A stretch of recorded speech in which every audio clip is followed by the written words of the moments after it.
자, 2022학년도죠.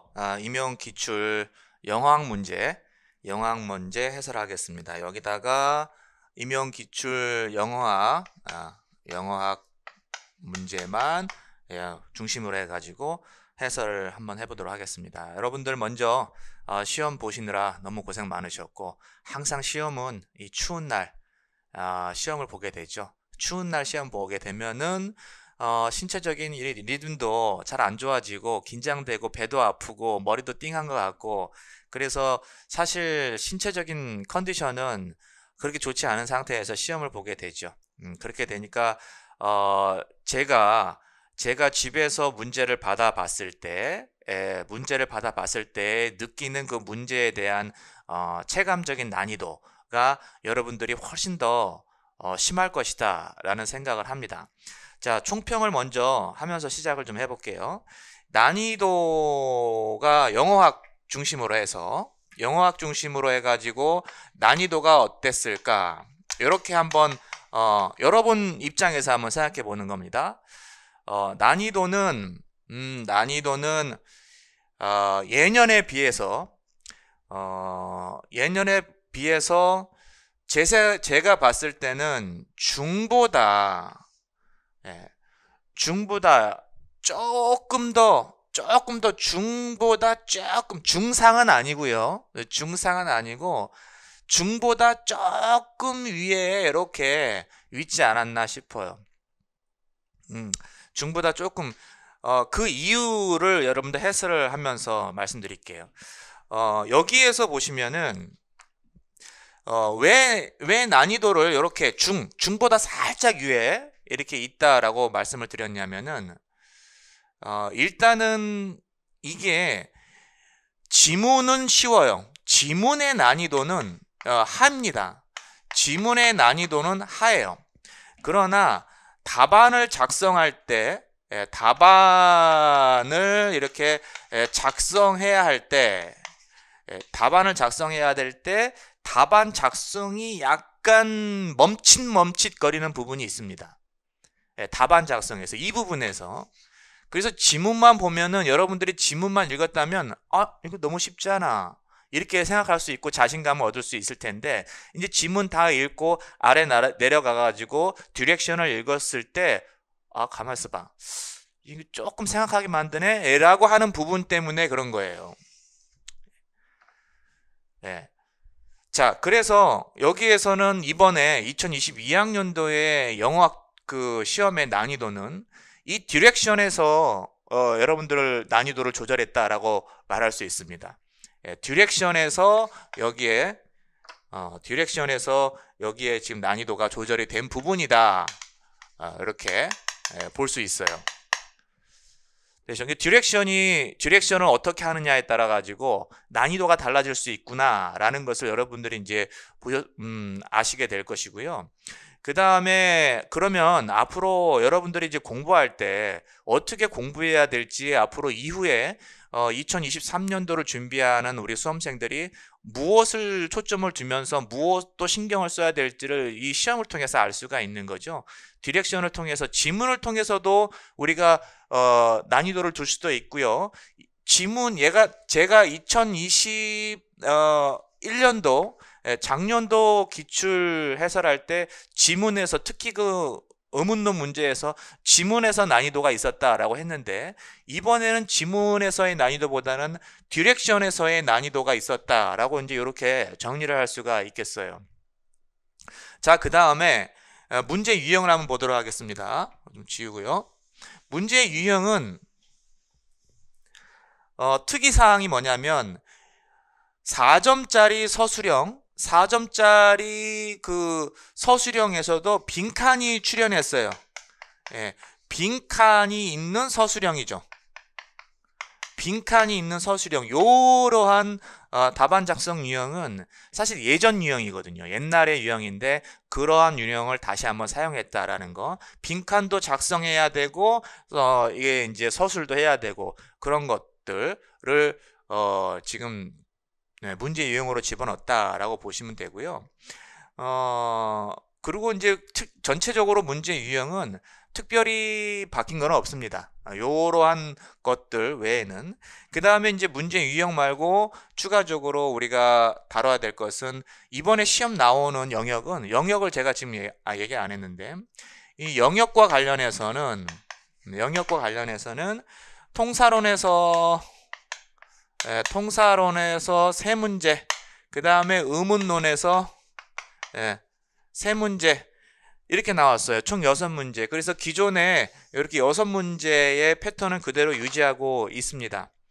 자, 그리고 여기에서 한 문제에는 2점짜리 빈칸 넣기 하고 나머지 두 문제가 4점짜리고요. 그 다음에 여기도 2점짜리 하나에다가 4점짜리 2개 그렇게 문제를 구성했어요. 그러면 총 몇 문제입니까? 총 배점이 어떻게 돼요? 20점이 되는 거죠. 총 20점 그대로 작년과 유지하고, 특이한 거는 스쿨 그래마가 매년 출제됐던 것들이 안 나왔죠. 스쿨 그래마가 매년 출제됐던 것이 이번에는 출제되지 않았다. 이게 좀 특이사항이죠. 매년 한 문제씩 나왔는데 안 냈습니다. 자, 그리고 출제 원전과 관련해서 한번 말씀을 드릴게요. 우리가 기본적으로 많이 읽고 있는 의문론에서는 Applied English Phonology 책을 많이 읽고요. 그 다음에 통사론에서는 투포라든지 카니의 신텍스 책을 많이 읽는데, 최근에 이제 뭐 작년 문제도 그렇고 그 책에서 문제가 안 나온다는 거죠. 그 책에서 문제가 이제 점점 안 나온다라고 말할 수 있어요. 왜 그럴까요? 거의 다 냈거든요. 거의 다 냈습니다. 자, 그러면 여기서 여러분들이 이렇게 질문할 수가 있을 거예요.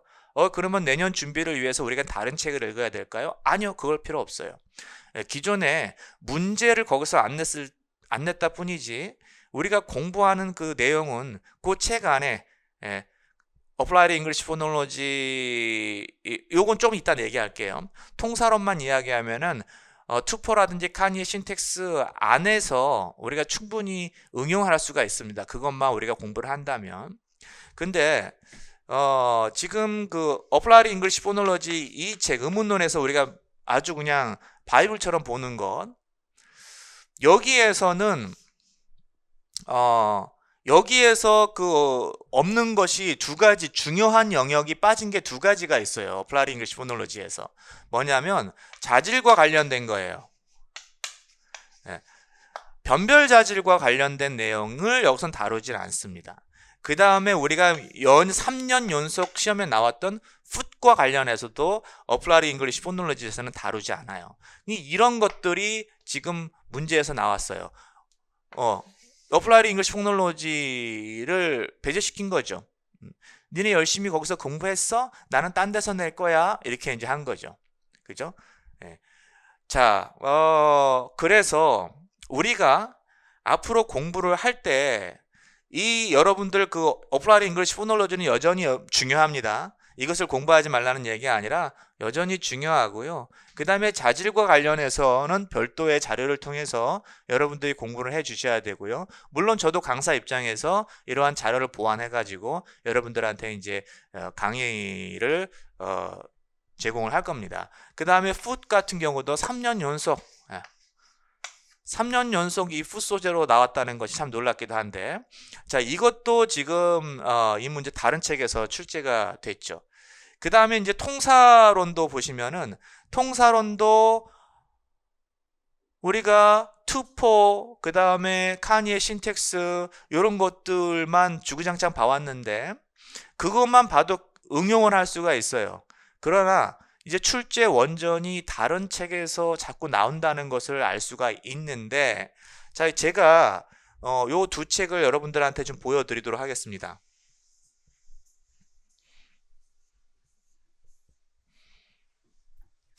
자, 이번에 foot과 관련해서 의문론에서 foot과 관련해서 나온 책이에요. foot은 이 책에서 냈다고 보시면 됩니다. 그래서 foot과 관련해서는 이거는 조금 시험장에서 여러분들이 긴장한 상태에서 이 foot의 문제를 정확하게 맞춘다는 것이 쉽지 않았을 것이다 라는 생각이 들어요. 왜냐하면 여기 좀 응용을 좀 해야 되거든요. 응용을 좀 해야 됩니다. 그러나 만약에 이 책을 한번 읽었다면은 이 문제는 이런 거 고민 없이 그냥 쉽게 답이 나왔을 거예요. 그러니까 응용을 안 해도, 책을 보면은 응용을 안 해도 그냥 쉽게 이 책을 봤다면 쉽게 답이 나왔겠죠. 예. 그러나 이 책을 안 봤다면은 생각을 많이 했어야 답이 나올 겁니다. 아마 이것도 오답이 여러분들이 지금 완전히 정답률이 그렇게 높지는 않을 거예요. 풋과 관련해서 제너럴라이제이션 해야 되기 때문에 이것도 정답률이 높지 않았을 것입니다. 근데 이 책을 한 번이라도 봤다면은 여러분들 많이 아실 거예요. 필립스 카의 그 English Phonetics and Phonology 책인데, 이 책 과거에도 여기에서 문제가 몇 번 출제된 적이 있습니다. 출제된 적이 있는 거고, 그래서 여러분들이 이제 아마도 Applied English Phonology만 가지고 책을 가지고 공부하기가 조금 불안하다라고 싶으면 이런 책들을 이제 한번 참고를 하셔야 되겠습니다. 그 다음에 여기에서의 An Introduction to Syntactic Analysis and Theory, 이거 통사론 책이거든요. 이 통사론 책에서 지금 문제가 여기서 거의 다 냈다라고 보시면 돼요. 이번 올해는요. 올해 세 문제는 그냥 여기서 나왔다고 보시면 됩니다. 이 책에서. 그래서 여러분들 물론 이 책을 안 읽어도 기존의 간이의 신텍스하고 투포를 충실히 공부를 하셨다면은 응용은 충분히 하실 수 있어요. 예. 이 책을 반드시 보라는 얘기가 아닙니다. 그러나 조금 불안한 마음이 있거나 좀 더 시간적인 이유가 있거나 내가 좀 더 다른 책을 볼 만한 책이 있을까요? 라고 한다면은 뭐 이번에 시험에 나왔으니까 한번 들여다 볼 만 하겠죠. 지금 말씀드리는 취지는 이 책을 공부하라가 아닙니다. 지금까지 우리가 바이블처럼 여겼던, 임용시험에서의 바이블처럼 여겼던 그러한 책들에서 시험이 계속적으로 나오지 않는다. 점점점 다른 책에서 문제를 낸다라는 것을 알 수 있고, 그거는 어쩌면 당연하다. 왜냐하면은 문제가 이제 더 이상 낼 게 없기 때문에, 거기서 문제를 다 냈기 때문에, 그리고 학원가에서의 모의고사도 대부분 거기에서 문제가 다 나오기 때문에 변별력을 위해서라도 출제진들은 다른 곳을 선택할 가능성이 클 것입니다. 그러니까 이런 책들도 한번 참고해 보시고요. 자, 그러면 뭐 우리가 문제를 한번 풀어보고요. 문제 푸는 것이 목적이 아니라 어디에서 우리가 어려웠고 그 다음에 이 문제 유형에서 우리한테 당황함을 준 그 포인트가 어디였는지, 그래서 다음에 우리가 공부할 때 어디에 실수를 하지 않도록 조심해야 되는지, 그 다음에 또 문제가 우리를 어렵게 하는 그러한 디렉션이 뭐가 있는지도 한번 보도록 하겠습니다. 자,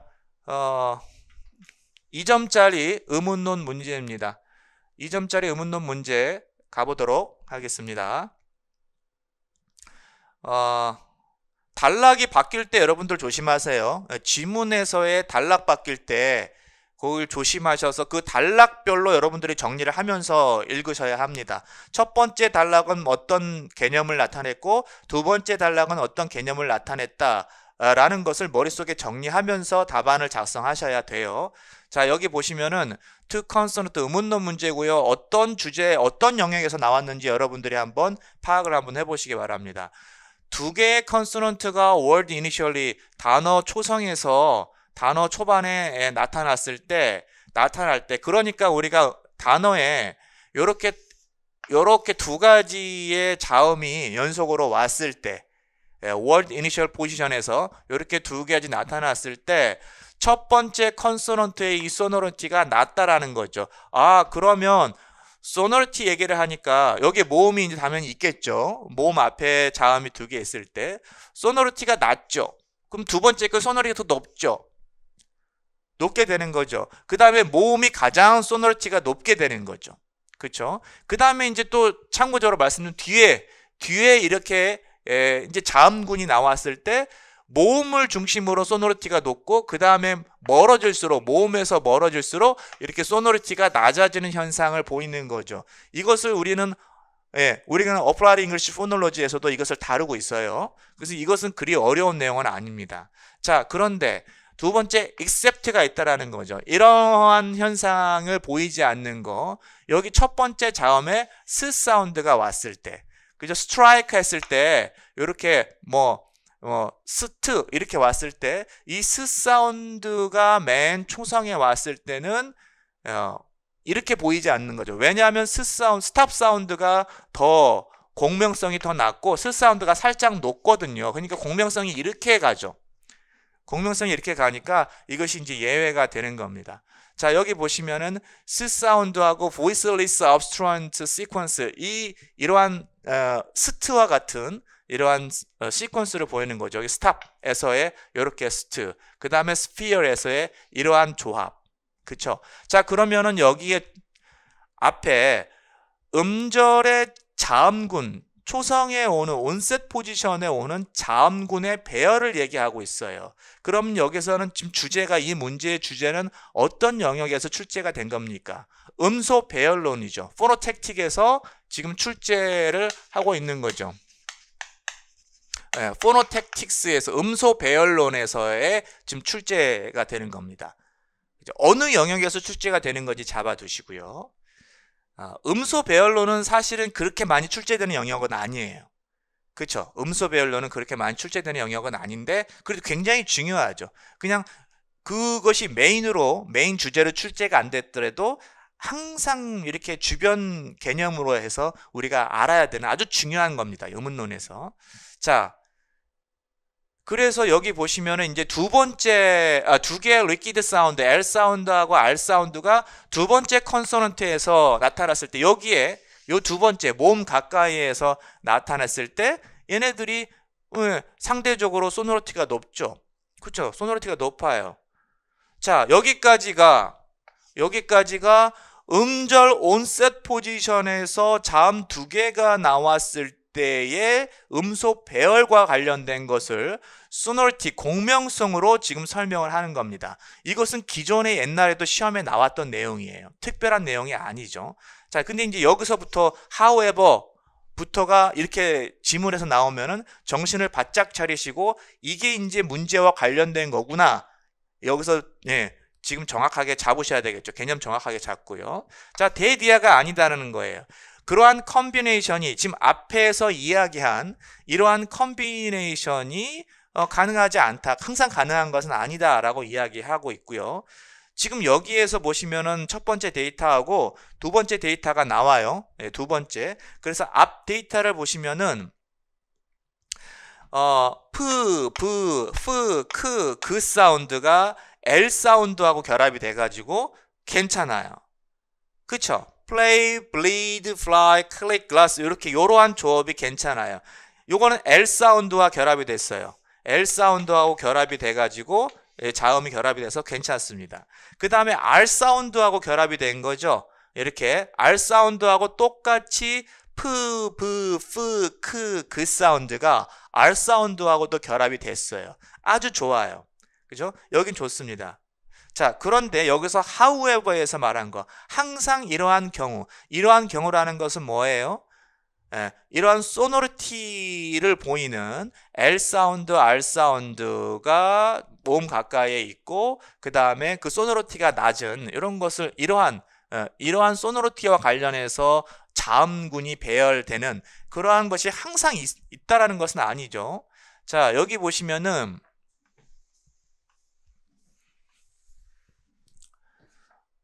이것도 사실은 배열로만 보면은요, 여기에 요거는 이제 가능한 거지만 배열로만 보면은 이런 배열은 없다 이 말이에요, 지금. 근데 공명성과 관련해서 보면은 지금 전부 다 요렇게 처음에 나온 자음이 두 번째 나온 자음 공명성과 관련해서 이런 공명성은 유지하고 있어요. 공명성에 관련해서 배열은 유지하고 있는데 이러한 것은 영어에서 이러한 배열은 허용하지 않아요. 그쵸? 뭐 되는 것도 있어요. 되는 것도 있는데 안 된단 말이죠. 자, 그러면 여기서 이제 대비를 해놨으니까 앞에서 보시면은 얘네들은 브브 프크 그 사운드하고는 잘 결합이 되는데 뜨트 드스 쉬 사운드하고는 뭔가 결합이 삐걱삐걱 되고 있잖아요.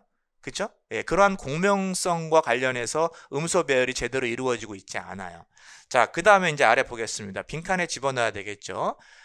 Some consonant cluster including liquid sound하고 liquid sound가 두 번째 왔을 때에 그러한 여기에 liquid sound, L 사운드하고 R 사운드가 오고 그 다음에 컨소넌트, 또 다른 컨소넌트가 이렇게 온 배열을 이야기하는 거죠.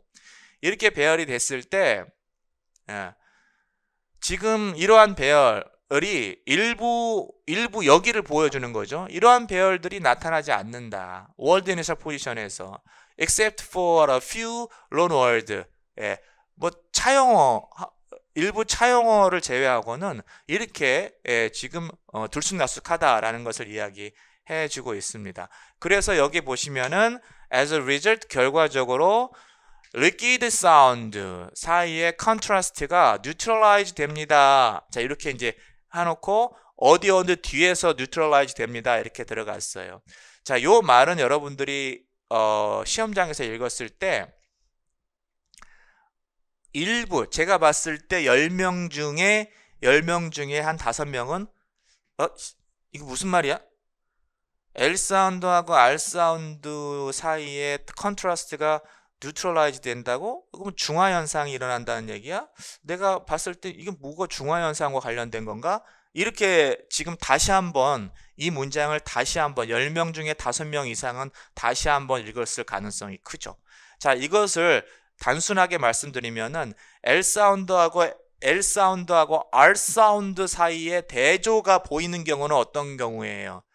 여기가 대조가 되죠. L 사운드하고 R 사운드가 서로 대조가 되는 거죠. 똑같은 컨소넌트 앞에 있는 컨소넌트는 동일하고 L 사운드, R 사운드가 지금 서로 바뀜으로 해가지고 다른 단어, 의미를 갖는 다른 단어가 표현이 되기 때문에 여기서는 뉴트럴라이제이션이 생기지 않습니다. 그런데 여기에서는 지금 대조가 없어지는 거예요. 들쭉날쭉하기 때문에. 그죠? 그 얘기를 하고 있는 겁니다. 자, 그럼 요것을 심플하게 말씀드리면은 첫 번째 거는 괜찮은데 두 번째 거는 왜 안 되냐라는 것을 조건을 내세웠죠. 어떠한 자음 뒤에서 안 됩니다 라고 했으니까 얘네들의 자음을 다 여러분들이 결합시켜 보면 되는 거잖아요. 어떤 자음 뒤에서 안 돼요? 이러한 자음 뒤에서 안 된다는 거잖아요. 지금 여기에 얘네들이 이러한 자음 뒤에서 지금 L 사운드와 R 사운드의 대조가 정확하게 일어나지 않는다. 즉 그냥 이러한 소노리티와 관련돼서 음소 배열이 정확하게 일어나지 않는다라고 해석을 해야 되겠죠. 여기서는 얘네만 집어넣으면 되겠죠. 얘네를 어떻게 표현해요? 삐리리 obstruent 이렇게 들어갔죠. 그럼 얘네를 어떻게 표현했냐면 앞에 거하고 좀 비교를 해봐야 되겠죠. 앞에 거 비교해 보시면은 여기서는 뭐예요? 프, 그 사운드. 얘네들하고는 괜찮아요. 그쵸? 근데 얘네들이 안 돼. 트드, 스즈, 쉬 사운드. 자, 어떻게 잡으셨어요? 그렇죠. 코로날 사운드로 잡아야 되죠. 얘네들을 묶고 있는 하나의 공통적인 특징으로 묶을 수 있는 단위가 코로널이죠. 그죠? 네, 코로널. 자, 그래서 여기서 코로널 obstruent. 코로널스 복수로 붙이면 안 됩니다. 여기에 복수가 들어갔기 때문에 그래서 코로널 이렇게 들어가야 합니다. 자, 문제 정리해 볼게요.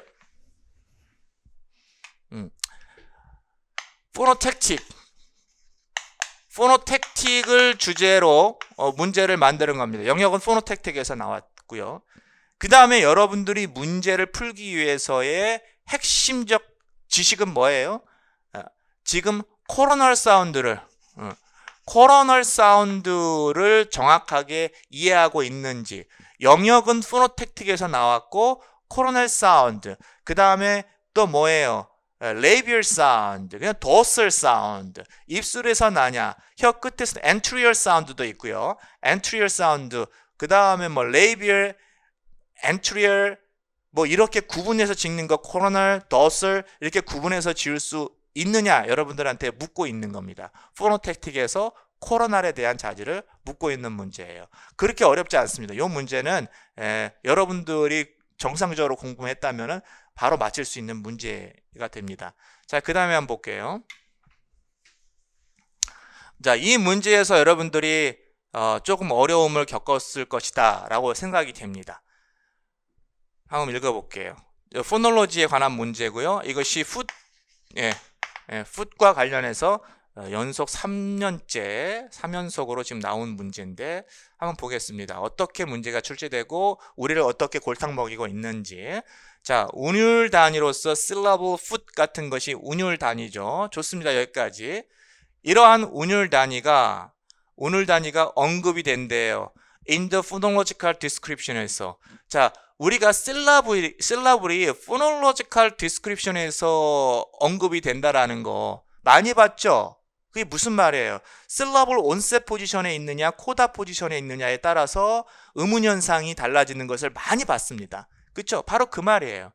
그런데 이제 foot과 관련해서 의문 현상이 일어나는 것도 많이 봤어야 되죠. 작년 시험에 이 foot과 관련해서 어떤 게 나왔습니까? 슈와 딜리션이 나왔죠. 슈와 딜리션이 foot 구조와 관련해서 연관이 돼 있다라는 거 했습니다. 그러니까 슈와 딜리션도 하나의 phonological description이에요. 그렇죠. 그것이 foot과 관련이 돼 있단 말이에요. 이러한 syllable이나 foot 구조가 phonological description에서 여기서 이제 언급이 된다라는 걸 했고, 여기에서 지금 보시면은 we are going to, 우리는 그럼 syllable을 이야기하지 않고 foot을 한번 들여다보겠다 이 말이고요. 그 다음에 which is a trochaic. 이 trochaic는 강약으로 이루어진 foot을 이야기하는 거고요. 이때 작년에 우리 2021년에 보시면은 영어에서 선호되는 그 foot의 구조는 뭡니까? 라고 해서 강약 구조를 이야기했잖아요. 그래서 이러한 영어에서의 그 foot 구조는 주로 강약이라고 보시면 됩니다. 대표적으로 trochaic foot 구조라고 보시면 되고요. 이 trochaic foot 구조를 영어에서 대표적인 foot 구조로 보는 거죠. 그쵸? 예. 자, 그러면 이제 1번에서 보시면은 이렇게 요 표시, 요 가로 표시가 지금 foot 단위를 묶어 놓은 거겠죠? 그래서 강약으로 되어 있는 거. 그 다음에 여기서는 강양약으로 되어 있죠? 강양약으로 되어 있는 거. 강약이나 강양약이나 전부 다 여기에서 trochaic에 속한다고 볼 수가 있습니다. 그렇죠? 이런 구조로 지금 돼 있는 거고, 그 구조를 지금 foot 구조로 이렇게 보고 있는 거죠. 그죠? 그 다음에 여기도 마찬가지. 여기에서 보는 것은, 여기에서 세 번째는 이제 강만 있는 거, 강 있고 뒤에 없는 거, 이것도 지금 trochaic foot 구조로 보고 있는 거예요. 그렇죠? 여기 이렇게 돼 있죠. rect 이렇게 해서, 그죠? 강만 있는 거죠. 강만 있는 거. 자, 이렇게 해서 요 foot 구조를 보시면 됩니다.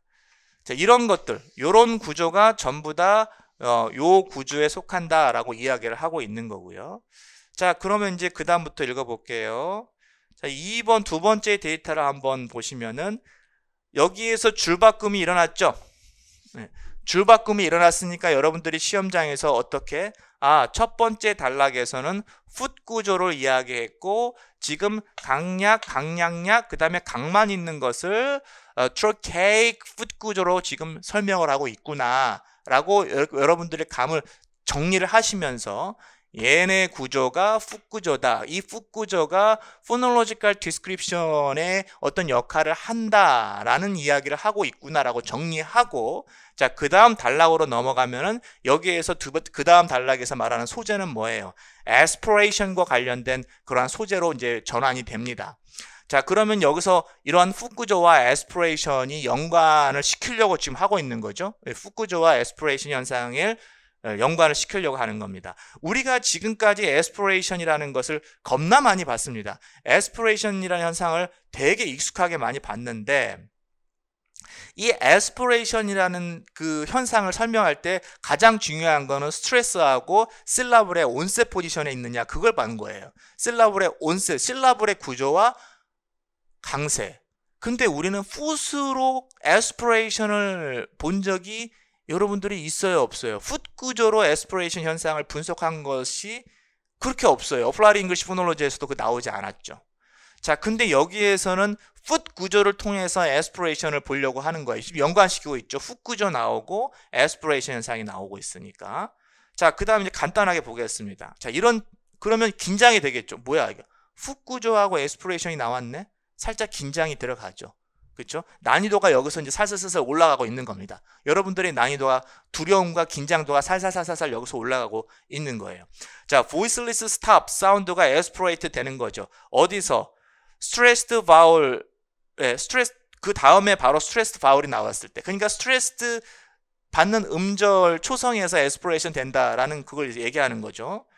자, 그것이 primary stress든 secondary stress든 상관없이. 자, 그러면 데이터 보면은 여기에 2번의 데이터 보시면은 primary stress가 왔을 때 aspiration 현상이 일어나고요. 그렇죠? aspiration 현상이 일어나고 그 다음에 모음에서 primary stress를 받는 모음 앞에 있을 때 aspiration 현상이 일어나고 그 다음에 여기서는 secondary stress를 받고 이제 여기가 primary stress고 여기가 secondary stress인데 역시 secondary stress도 상관없이 secondary stress를 받는 모음 앞에서도 지금 프트크 사운드가 aspiration 된다라고 지금 2번의 A, B번을 설명하고 있습니다. 자, 그럼 계속해서 여기를 읽어보면은 그런데 여기가 이제 but이 나왔죠. 자, but 이런 게 들어가면은 여러분들 조금 더 긴장하고 읽으셔야 되겠죠. stressed vowel 앞에 있음에도 불구하고 they are not aspirated. aspiration이 되지 않는 경우가 있어요. 이 C번에 그런 거죠. 이 C번에 뭐가 앞에 있을 때 바로 스 사운드가 바로 expressed by 스 사운드가 앞에 있을 때. 그래서 여기에 이 모음이 지금 primary stress를 강세를 받고 있지만 그죠? asparagous라고 해서 강세를 받고 있지만 지금 put 사운드 앞에 스 사운드가 있기 때문에 얘는 aspiration 현상이 일어나지 않습니다. 이것도 우리한테 익숙해요. 왜냐하면 여기에서는 지금 스 사운드 다음에 푸트크 사운드가 왔을 땐 얘네들은 unaspirated 된다라는 것. 그래서 spy, stie라고 이렇게 발음이 되는 경우를 우리는 익숙하게 봐왔어요. C번까지도 괜찮습니다. 자, 그 다음에 이제 마지막으로 lastly, they are not aspirated. 왜 aspirated 되지 않을까요? They are followed by 그 뒤에 뭐가 있을 때요? 강세를 받지 않는 모음이 있을 때. 그래서 D번에 보시면은 D번에 보시면 강세받지 않는 거 요거 여기에 강세받지 않는 모음 앞에 그 put 사운드가 aspiration 되지 않습니다. 강세받지 않는 모음 앞에 여기죠. 여기 강세받지 않는 모음 이것도 마찬가지고요. 강세받지 않는 모음 앞에서 그 t 사운드는 aspiration 되지 않습니다. 그래서 D번을 얘기했고 마지막으로 어떻게 이것을 정리하냐면 여기를 한번 보세요. 자, 그러면 aspiration 현상을 지금 aspiration 현상과 관련해서 여기서 데이터 A, B, C, D 네 가지를 얘기했어요. 어떤 건 aspiration 된다. 어떨 땐 aspiration 되지 않는다. 자, 그래서 여기 마지막에 so 정리합니다. So, 그래서 phonological description of the aspiration phenomena. 이 aspiration 현상과 관련해서의 그 음운 현상을 기술할 때는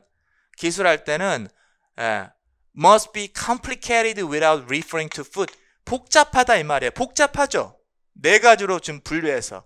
근데 이것을 뭘로 하면은 복잡하지 않다라는 겁니까? food이라는 개념을 사용해서 이러한 에스피레이션 현상을 기술하면은 복잡하지가 않아. 이게 풋이 없으면 이렇게 복잡해. 그러면 이것을 한마디로, 이러한 현상을 한마디로 뭘로 얘기했다는 거예요? 풋으로 우리가 설명을 할 수 있다라는 거죠. 그쵸? 자, 여기에서 여러분들 이것만 읽고 그럼 풋으로 어떻게 설명하라는 얘기지? 설명이 없어요. 끝났어요, 이제. 풋으로 그러면 어떻게 설명하라는 얘기냐? 풋으로 설명해야 이러한 컴플리케이티드한 속성이 없어지는데, 그럼 풋으로 어떻게 설명하라는 얘기야? 없어. 네. 그럼 어떻게? 우리한테 그것을 지금 넘긴 거죠. 공을 우리한테 넘긴 겁니다. 자, 그러면 이제 문제 보도록 하겠습니다. 이 B번은 여기 이 박스가 되는 거죠. 여기가 B번이 되는 거죠. Select two words where the underlined voiceless stop이 realized as an aspirated aspiration 된 거 골라라. 여기에서는 아마 여기가 지금 언더라인이 안 돼 있는데 여기가 지금 밑줄이 그어져 있을 겁니다. 여기에 밑줄이 그어져 있을 거예요.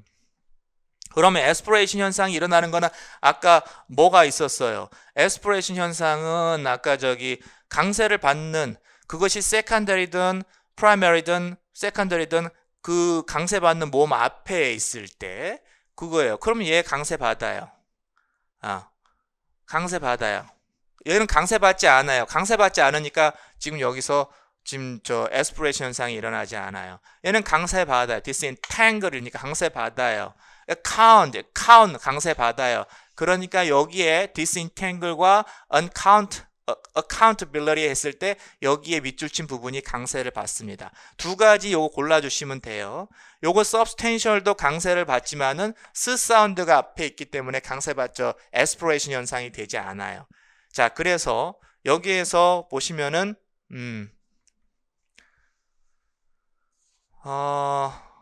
두 가지 골라주시면 돼요. 요 두 개가 요 두 개에 있는 그 voiceless stop 사운드가 aspirated 됩니다 라고 말씀해 주시면 되고, 자, 그 다음에 디렉션이 하나 들어있죠. 자, 룰을 써라 이 말이죠. 룰을 쓰는데 all the aspirated stop, 2번에서의 all the, 아까 2번 ABCD 길게 나왔죠. aspirated stop을 설명할 수 있는 룰을 써라. 이때 풋을 사용해라 이 말이니까 아까 우리가 예측했듯이 풋을 통해서 aspiration을 설명하라는 얘기죠. 풋을 통해서 aspiration을 설명하라는 얘기입니다. 자, 이 부분이 어렵죠. 풋을 통해서 에스피레이션을 설명해라. 답을 알고 나면 사실은 별거 아니에요. 자, 여기서 여러분들이 그래서 여기서 이 부분에 대해서 난이도가 쑥 올라가게 되죠. 풋으로 에스피레이션 설명은 쉬워요. 우리한테 너무 익숙한 거야. 근데 풋으로 에스피레이션을 설명하라는 얘기가 너무 뜬금없게 들린단 말이에요. 풋으로 나는 에스피레이션 설명한 걸 한 번도 본 적이 있는 사람들은, 아까 그 책에서 본 적이 있는 사람들은 이거 너무 쉬워요. 본 적이 있는 사람들은. 근데 본 적이 없는 사람들은 풋으로 어떻게 설명해야 되지? 다시 한번 데이터를 들여다봐서 이게 풋을 어떻게 설명해야 되지? 다시 한번 데이터를 들여다봐서 이거 긴장된 마음으로 이것을 하나하나 분석하는 그 자체가 너무 부담스러운 거예요. 너무 부담스러운 거예요. 시험장에서. 그리고 시간은 계속 가고 있고, 시간만 주어지면 얼마든지 분석할 수 있어요. 그러나 제한된 시간 동안에 이것을 분석한다는 게 쉽지가 않아요. 자, 아까 trochaic foot이라는 것은 이렇게 됐어요. 강양약 이렇게 됐어요. 그러니까 무조건 여기서 강부터 시작하는 거야. 이 foot 구조는 여기서 아까 얘기한 지문에서 얘기한 foot 구조는 강부터 시작해요. 자, 그럼 여기에서 시작합니다. 이렇게 시작하죠. 강부터 시작하니까 여기서부터 시작해요. 자, 여기서부터 시작해요. 다 강부터 시작하면 여기서부터 시작해요. 그 다음에 그러면은 여기서부터 시작해. 여기 지금 다시 한번 조금 밑줄을 그어볼게요. 여러분들 보기 좋게. 자, 요렇게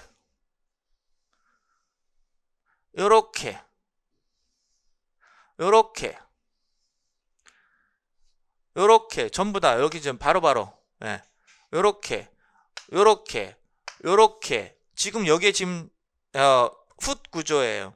그 다음에 요렇게 풋 구조예요. 근데 여기에서만 에스피레이션 현상이 일어났어요. 여기에서만 에스피레이션 현상이 있어요. 전부 다 풋의 보이스리스 스탑 사운드가 풋 단위의 가장 앞에 나왔을 때, 예. 그럼 여기는 풋 단위는 앞에는 있지만 가장 앞은 아니잖아요. 스 사운드가 있으니까. 여기에서는 에스피레이션 현상이 일어나지 않아. 그러면 풋 단위의 가장 앞에 나왔을 때, 자, 이 말이 별거 아니죠. 이 말이 진짜 별거 아니란 말이에요. 풋이라는 이러한 단위의 initial position of the foot, initial position of the foot의 initial position에 있을 때 에스피레이트 된다라는 것은 강세를 얘기할 필요가 없어요. 그러면 풋 단위의 이니셜 포지션에서는 무조건 일어납니까? 강세도 얘기해 줘야 되지 않아요? 강세는 이미 여기 들어갔잖아요. 풋 단위가 뭘로 시작해요? 강세받는 음절로 시작한단 말이에요. 강세는 이미 이 풋 구조에 이미 녹아 들어 있는 거예요. 굳이 강세 이야기를 덧붙일 필요가 없어요. 그냥 풋의 이니셜 포지션에 있을 때, 그쵸? 그때 에스피레이션 현상이 일어난다. D본도 한번 보겠습니다. D본도 보시면은 여기에서는 풋이 어떻게 들어가요? 이렇게 들어가죠. 이렇게 들어가죠. 이렇게 들어가죠. 그죠? 그러면 여기에 지금 트 사운드라든지, 트 사운드가 풋 단위의 이니셜 포지션에 있는 게 아니잖아요. 그죠? 그러니까 풋의 이니셜 포지션에 있을 때는 에스피레이션 현상이 일어나고, 풋이 지금 풋의 그 이니셜 포지션이 아닌 경우에는 지금 에스피레이션 현상이 일어나지 않는다라고 아주 심플하게 우리가 일반화시킬 수 있어요. 이러한 심플하게 일반화시킬 수 있는 것을 내가 아까 소개시켜드린 그 책에서 한 번만 봤다면은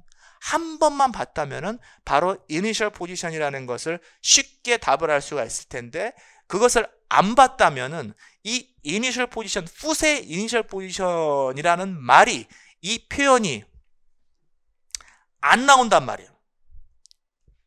자, 제가 여러분들한테 예시 답안 이렇게 보여드릴게요.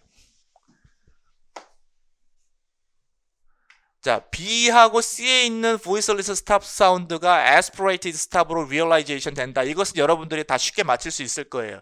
자, 근데 두 번째, 이때 풋을 사용해서 일반화시키라고 그랬으니까 여러분들이 이 표현이 initial position of the tracheic foot, 요거는 안 들어가도 괜찮아요.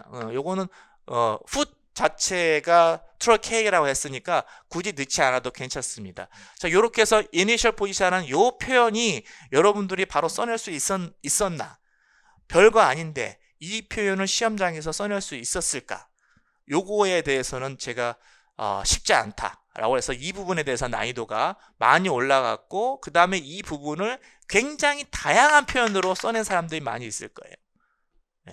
뭐 강세가 어디에 받고, 강세는 풋에 다 포함되어 있는 건데, 음절이 어떻게 되고, 풋에 다 지금 풋 단위로 하라고 그랬지 음절 단위로 하라고 얘기하지 않았어요.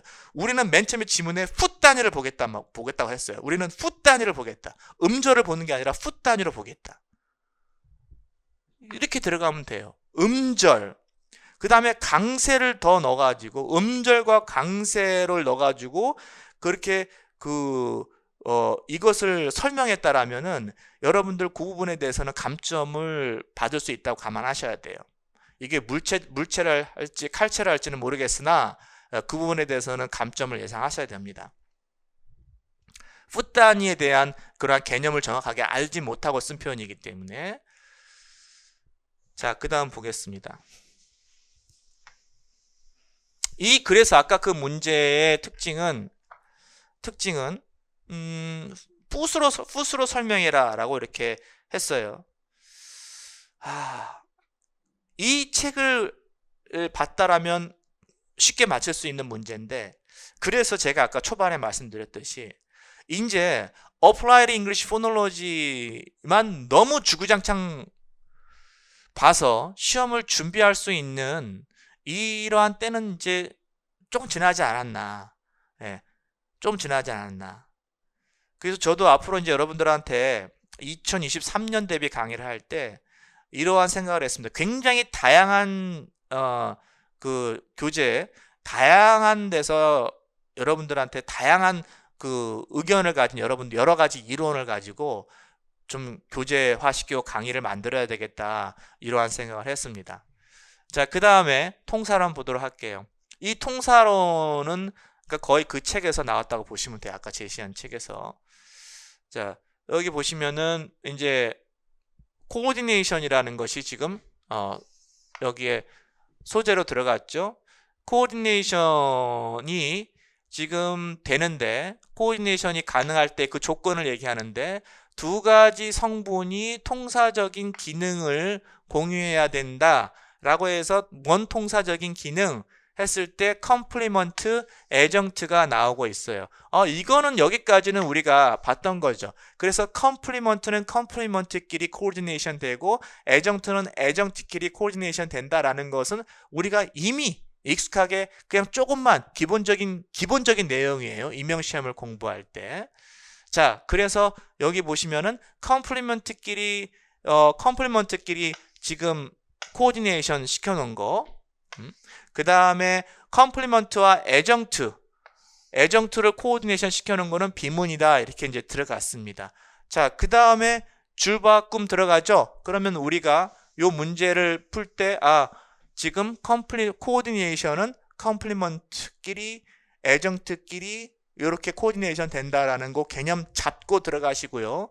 이제 줄바꿈이 됐으니까 여기서 무엇을 이제 추가적으로 이야기하냐면은 synthetic function of dependent, 즉 dependent란 말이 조금 어색할 수도 있는데 뒤에 풀었었죠.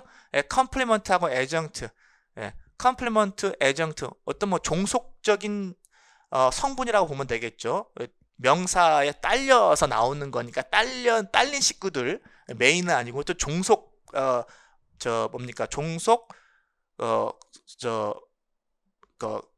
constituent, 성분이라는 말이 기억이 안 나네요.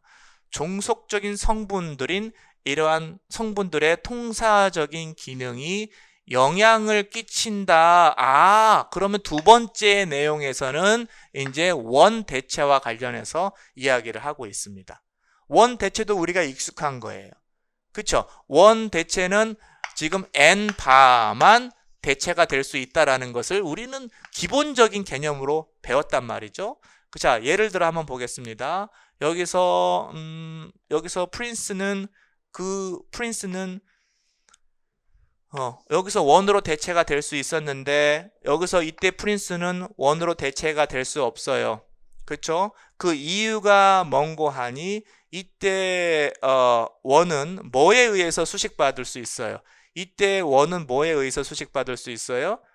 애정트에 의해서 수식을 받는 거고, 여기에서는 컴플리먼트에서 원이 컴플리먼트에서 수식을 받는다. 어떻게 설명하나 보세요. 이것이 가능하고 이것이 가능하지 않다라는 얘기를, 이것이 여기에 2번에 A의 원대체가 가능하고 2번에 B의 원대체가 불가능하다는 이유를 어떻게 달았어요? 이렇게 달았죠.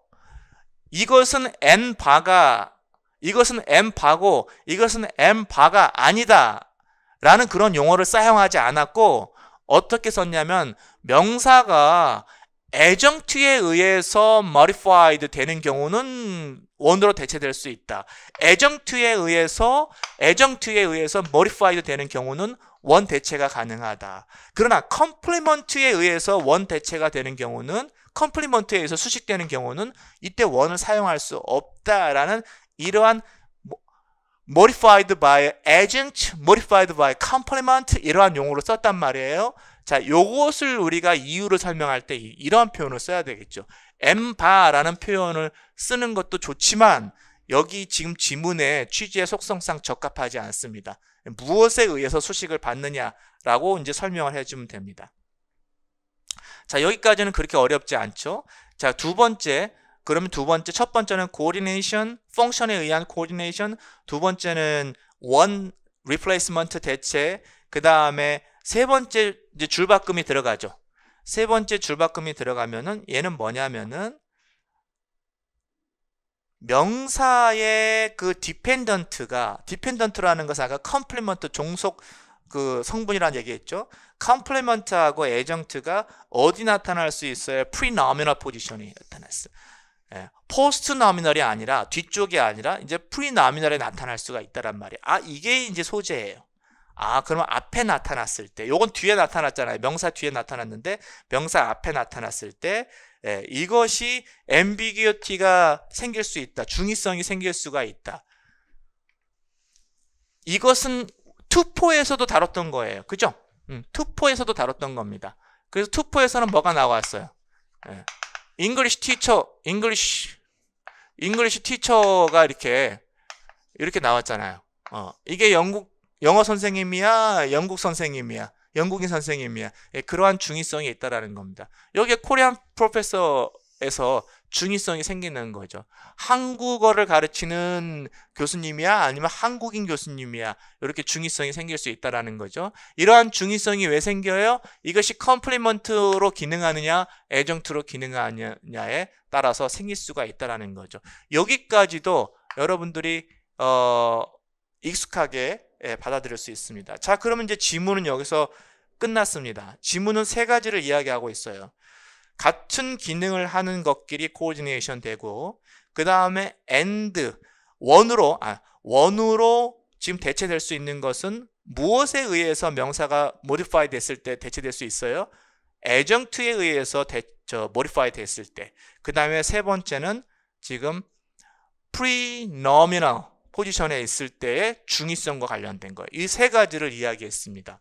자, 그러면 이제 데이터를 보면서 답에 접근해 보도록 하겠습니다.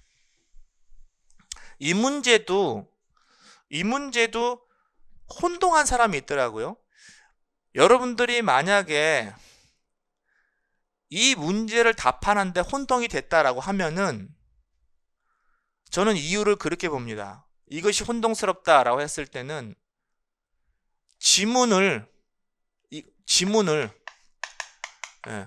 지문 정리를 안 했기 때문에 그래요. 지문을 그냥 읽기만 하는 것이 아니라 단락별로 지문을 정리를 해 나가야 됩니다. 단락별로. 여러분들 그냥 심심하니까 지문 읽으라고 하는 게 아니라 그 지문이 이 데이터를 분석하는 기준이에요. 그러니까 지문에서 뭔 얘기를 했는지 단락별로 정리를 해 나가야 돼요. 단락별로. 그죠? 자, 그럼 첫 번째 여기서 일단 디렉션을 읽어볼게요. 자, A번에 기초로 해서 B번에서 코리안이라는 거, B번에서 코리안 여기가 들어갔죠? 여기도 있고 그 다음에 여기도 있습니다. 이 코리안이라는 것이 랭귀지로 해석이 되냐, 아니면 한국어로 해석이 되냐, nationality 한국 사람으로 해석이 되냐, 아니면 둘 다 해석이 되냐, 요거를 write your answer in a correct order, 요거를 순서대로 해라 이렇게 들어갔죠. 자, 여기 한번 보겠습니다. 요거를 한번 여러분들은 요것도 한번 볼게요. 자, 그러면 일단은 요것이 어떻게 해석되는지 볼게요. 해석 기준은 너무 간단하죠. 우리가 지문에서 뭐라고 그랬습니까? 자, 여기에서 and가 뭐하고 지금 코오디네이션 됐어요. linguistic하고 코오디네이션 됐죠. 그러면 얘하고는 기능이 같아야 돼요. 그럼 얘의 기능이 뭡니까?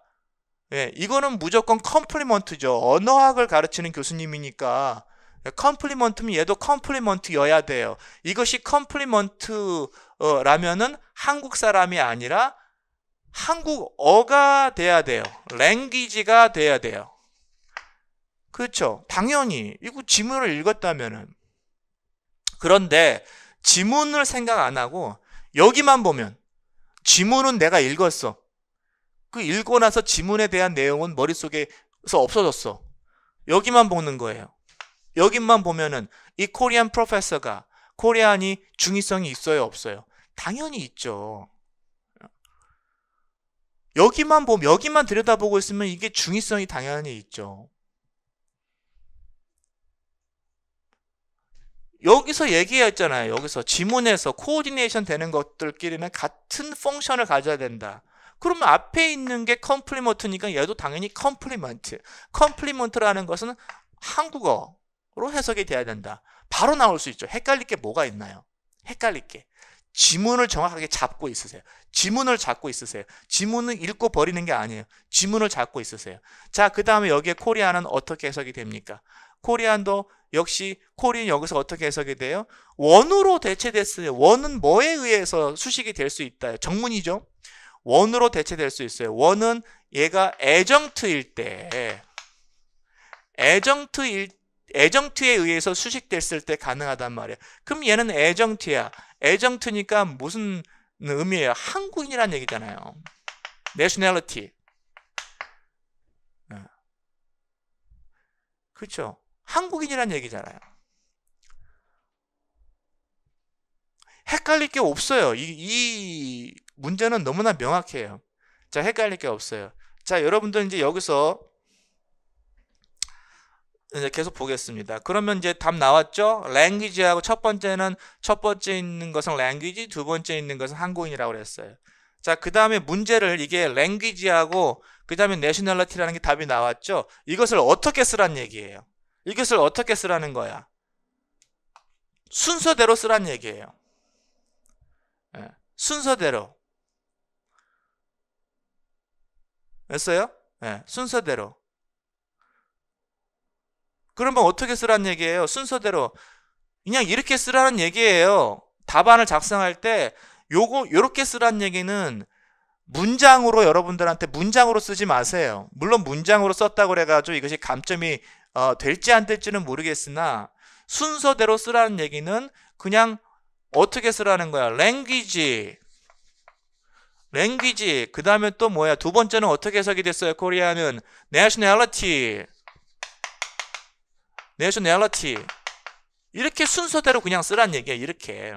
이게 그렇게 쓰라는 얘기지. 지금 디렉션에서 답안을 쓰는 방법을 알려줬어요. language하고 nationality 이렇게 순서대로 쓰면 돼요. 자, 여기까지 이렇게 답안. 1번에 있는 코리아는 language로 해석이 되고 2번에 있는 코리아는 nationality로 이러이러한 이유 때문에 nationality로 해석이 됩니다. 이렇게 쓸 필요가 없어요. 이렇게 쓰라는 얘기는 그냥 이렇게 아주 심플하게 채점하기 좋게. 그쵸? 네. 디렉션을 정확히 이해하셔야 돼요. 자, 그 다음에 이렇게 쓴 상태에서 explain 하란 얘기예요. 네, explain 이렇게 한 이유를 explain. 그러면 여기서 language로 해석된 이유는 coordination과 관련해 있죠.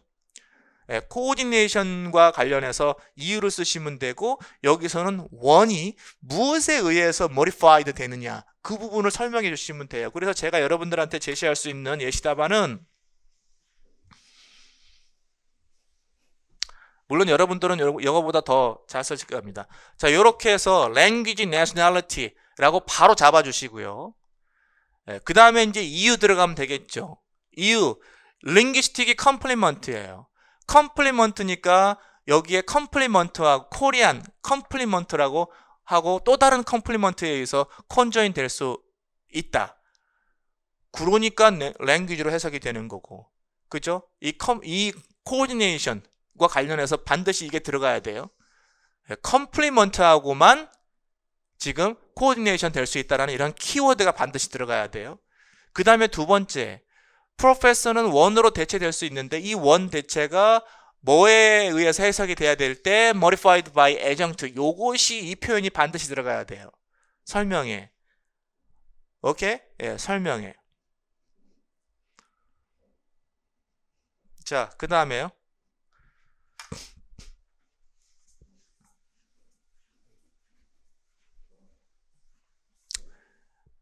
자, 그 다음에 전공 B 2번의 통사론 문제를 보도록 하겠습니다. 통사론 문제 이것도 뭐 제가 모의고사에서도 다뤘던 거고 그 다음에 투포나 카니의 신텍스에서도 나왔던 내용이에요.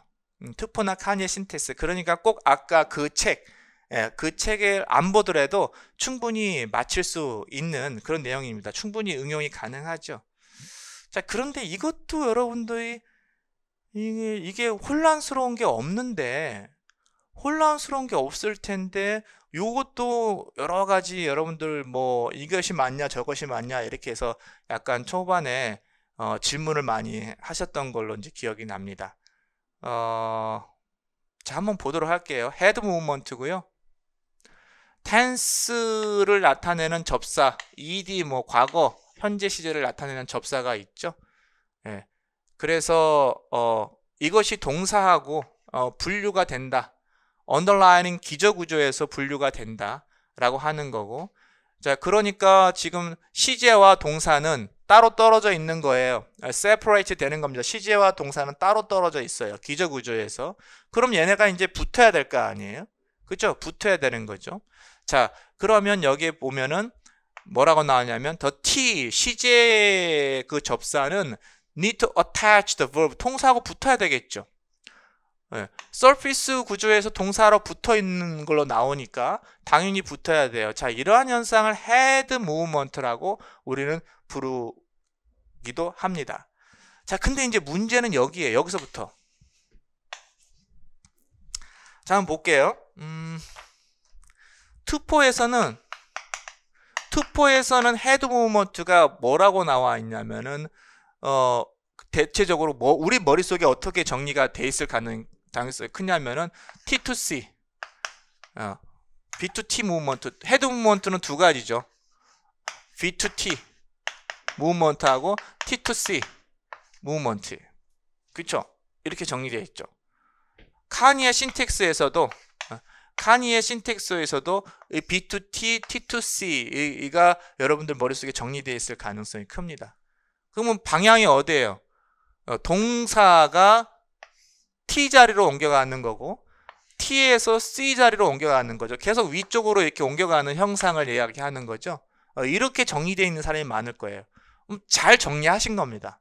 이게 정상적으로 정리가 된 거예요. 잘 정리하셨어요. 자, 그런데 여기에서 여러분들은 to be specific 이 부분을 정확하게 읽으셔야 됐어요. 이 부분을 이것만 생각하고 내가 투포에서 그리고 카니에서도 읽었던 거 카니에서도 좀 더 디테일하게 나왔지만 카니에서 읽었던 내용이 나왔네 하고 그냥 쓱 지나가 버리면은 이 문제는 아리까리 아리송해지는 겁니다. 자, 뭐라고 나왔어요? 여기에서 T가 lexical verb 쪽으로 움직인다라는 거예요. 그러니까 여기를 이야기할 때 저기서 뭘 제시해 줬냐면은 이 부분을 이야기할 때 두 가지로 이야기하는 거예요. 두 가지로. 예를 들어서 여기 보시면 T가 lexical verb예요. lexical. lexical verb는 이 T가 이쪽으로 온다라는 거야. 동사 쪽으로 내려온다라는 거죠. 그러면 이거는 B2T 무브먼트가 아니죠. T2V 무브먼트가 되죠. lexical 무브먼트. 내려오는 겁니다. 그런데 여기에서 T가 있고 여기서 이제 억스가 있어요. 억스라고 하면 여기서 두 가지 비동사하고 have 동사를 이렇게 얘기한 거죠. 얘네는 이쪽으로 올라가는 거. 이 두 가지. 됐죠? lexical verb 일반 동사는 T가 내려오고 그 다음에 조동사는 T로 올라가는 이 방향성을 명시해줬어요. 이것을 명시했어. 이것을 여러분들 머릿속에 잡고 가야 돼요. 그리고 여기에서 얘기를 해줬죠. 여기에 ED가 어디로 내려와요? 일로 내려온다라는 거예요. finish 쪽으로. 그 다음에 여기에서 비동사는 어떻게 들어가요? 비동사는 이 T 자리로 올라간다는 거예요. 그래서 was가 되는 거죠. 됐죠? 자, 요렇게 방향을 분명히 얘기해 줬습니다. to be specific 하게 얘기를 해줬습니다. 그 다음에 이제 줄바꿈 들어갔어요. 자, 그러면 첫 번째 단락에서는 head movement를 이야기했고, head movement에서 시제가 lexical verb일 때는 시제가 내려오고, auxiliary verb 비동사나 have 동사는 걔네가 시제 쪽으로 올라간다라고 분명히 명시를 해줬고요. 그것을 머릿속에 잡고 가셔야 되고, 그 다음에 이제 3번에서는 VP ellipsis를 얘기해요. VP ellipsis. 그래서 VP ellipsis 같은 경우는 뭡니까? 여기만 읽어볼게요. VP ellipsis가 to be licensed 허용이 되는 거죠. 어떤 경우에서 조건은요, 동사 second conjunct에 second conjunct의 그 동사구가 isomorphic 동일해야 된다는 거죠. 앞에 있는 것과 동일해야 돼. 맞죠? 앞에 있는 것과 동일해야 VP ellipsis가 된다라고 아주 기본적인 내용을 이야기했습니다. 그리고 여긴 예를 든 거니까 뭐 빠르게 보면 되겠죠. 그래서 3번 같은 거 보세요. 3번 같은 거 보면은 A번이 일립시스가 안 된 거고요. B번이 VP 일립시스 된 건데 여기에 있는 부분이 여기랑 동일하죠. finished K 동일하잖아. 그러니까 이 두 번째에 있는 것을 VP 일립시스 시킬 수가 있는 거예요. 동일하죠. 그죠? 동일합니다. 시제를 제외하고 동일하게 이렇게 놔뒀어요. 그런데 C번 같은 경우는 좋지가 않아요. 왜 그럴까? 동일하지 않아요. VP가 동일하지 않아요. 여기선 시제가 없고 여기는 시제까지 포함되어 있어요. 그쵸? 자, 그 다음에 4번도 볼게요. 4번에 보시면 4번의 B를 보시면 좋은 엘립시스예요. 좋은 VP 엘립시스예요. 동일해요. 앞에 있는 것과 동일해요. listening to him과 동일해요. 근데 4번의 C는 좋지 않아요. 동일하지 않겠죠. 여기는 이렇게 들어가 있고 여기는 be listening to him이에요. 시제는 이쪽에 따로 나와 있으니까. 시제는 나와 있으니까 여기에 B가 들어가고 여기는 B가 없잖아. 동일하지 않아요. 그쵸? 자, 그래서 동일하지 않게 두 번째에 있는 BP가 첫 번째에 있는 BP하고 형태가 동일하지 않으면 그건 일립시스가 일어나지 않는다라는 것을 두 번째 단락에서 이야기했습니다. 그럼 첫 번째 헤드 무브먼트에 대해서 이야기했고 두 번째 일립시스에 대해서 이야기했으니까 헤드 무브먼트와 BP 일립시스를 결합을 시키겠다는 의도잖아요. 그렇죠? 자, 그러면 여기서 한번 보도록 할게요. 자, fill in the blanks 1번과 2번을 순서대로 correct order란 말 진짜 잘 쓰죠. 이번 문제의 출제자가 제 생각에는 한 명이 그냥 통사론 의문론을 다 낸 게 아닌가 싶을 정도로 그냥 이렇게 그 디렉션이 유사해요.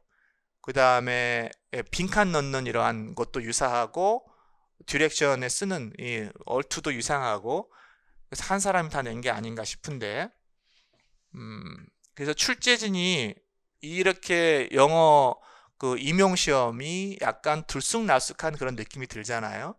그렇게 드는 이유가 출제진이 매년 바뀌기 때문에 그런 것이 아닌가라는 아주 합리적인 추론을 할 수가 있습니다. 실제 그렇습니다. 매년 바뀌고 있는 것이 분명합니다. 그러니까 교수들마다 자기가 연구해온 방향, 뭐 이런 성향이 워낙 다르기 때문에 아무리 이게 가이드라인을 줘도 이렇게 조금 이렇게 차이가 있을 수밖에 없게 되는 거죠. 자, 여기서 보시면은 이제 3번 B하고 4번 B는 괜찮은 거였잖아요. 일립시스가 제대로 돼 있는 거. 자, 그 다음에 3번 C하고 4번 C는 데리베이션이 안 됐잖아요. 데리베이션이 막혔다라는 것은 비문이 됐다라는 거죠. 도출되는 과정에 뭔가 삐걱된 거죠. 자, 그래서 여기에서 그 certain order 순서 통사적인 오퍼레이션의 순서가 반드시 지켜져야 된다라고 얘기하는 거고요. 이 통사적인 오퍼레이션 아까 예를 들면은 헤드 무브먼트하고 VP 일립시스가 이게 통사적인 오퍼레이션이죠. 이런 것이 적용이 될 때 이 순서가 제대로 적용이 돼야 된다. 이러한 순서와 관련된 문제는 지금까지 통사론에서는 나온 적이 없는 것 같아요. 그래서 매우 중요한 시사점을 줍니다. 통사론과 관련해서 룰을 적용할 때 의문론도 마찬가지예요. 의문론도 룰이 있잖아요. 그래서 하나의 표면적인 그 룰이 최종적으로 나왔을 때 서피스 구조에서 나왔을 때 여러 가지 룰이 적용이 될 수가 있어요. 근데 그때 여러 가지 룰이 적용이 될 때 이 순서가 중요하다. 어떤 게 먼저 적용이 되고 어떤 게 나중에 적용이 돼야 최종적으로 이게 그 그래마티컬한 룰이 저 표면적인 형태가 나올 수 있는데, 이 룰이 바뀌어 버리면 완전히 다르게 나올 수가 있거든요. 자, 지금까지 우리는 룰 자체에 대해서만 공부를 했지 이 룰이 적용되는 순서에 대해서는 그렇게 공부한 적이 많지 않을 거예요. 그래서 앞으로 룰의 적용 순서, 이건 의문론에서도 마찬가지고요, 통사론에서도 마찬가지입니다. 그래서 잘 신경을 써 주시고요. 그래서 다시 한번 데이터로 올라가면은 어떻게 들어가? 3번에 3번에 여기서 뭐가 지금 뭐가 먼저 적용이 됐을까요? 헤드 무브먼트가 적용이 됐을까요? 아니면 BP 일립시스가 먼저 적용이 됐을까요? 만약에 여기 finishi니까 finish는 렉시컬 버브잖아요. finish는 렉시컬 버브예요. 그래서 렉시컬 버브면은 요게 finished the cake이 삭제가 되려면은 먼저 이동이 먼저 있어야 되고, 그죠? 헤드 무브먼트가 먼저 있어야 되잖아요. 그 다음에 삭제가 돼야 이것이 삭제가 될 거 아니에요. 그 얘는 좋지 않잖아요. 그죠? 이 3번의 C는 헤드 무브먼트가 적용이 돼서 ED가 된 다음에 그 다음에 삭제를 시켜버렸더니 좋지가 않았다라는 이야기입니다. 그러면 어떻게 적용이 돼야 돼요? 네, 여기서처럼 헤드 무브먼트가 먼저 적용이 되는 것이 아니라 얘네가 딜리션이 먼저 적용이 돼야 돼요. 딜리션 적용이 들어가고 그 다음에 여기에 T에다가 T만 덜렁 남은 거 아니에요. 그죠? T만 덜렁 남았으니까 여기에 둘을 삽입해가지고 이 문장을 만드는 거죠. 그죠? T만 덜렁 남았으니까 여기에다가 동사를 삭제시켜 버렸으니까 동사 쪽으로 내려갈 길이 막힌 거잖아요. 그러니까 두 서포트가 여기에 적용이 되는 거죠. 자, 그래서 3번은 BP 일리션이 먼저 되고요. BP 일립시스가 먼저 돼야 되고, 그 다음에 저 헤드 무브먼트가 그 나중에 와야 되고요. 그 다음에 4번 같은 경우 보면은 여기 보시면은 좋지 않은 걸 먼저 보시면은요, 이게 좋지 않아요. 자, 여기에서 이것을 삭제해버려. BP 일립시스니까 여기에서 삭제가 됐다라는 것은 무엇을 얘기하는 겁니까? 여기서 무엇을 얘기하는 거예요? BP 일립시스가 먼저 여기에서는 헤드 무브먼트가 먼저 일어나야 되죠. 얘가 먼저 올라갔어야 돼요. 이것처럼 얘가 먼저 올라가서 B가 빠져야 돼요.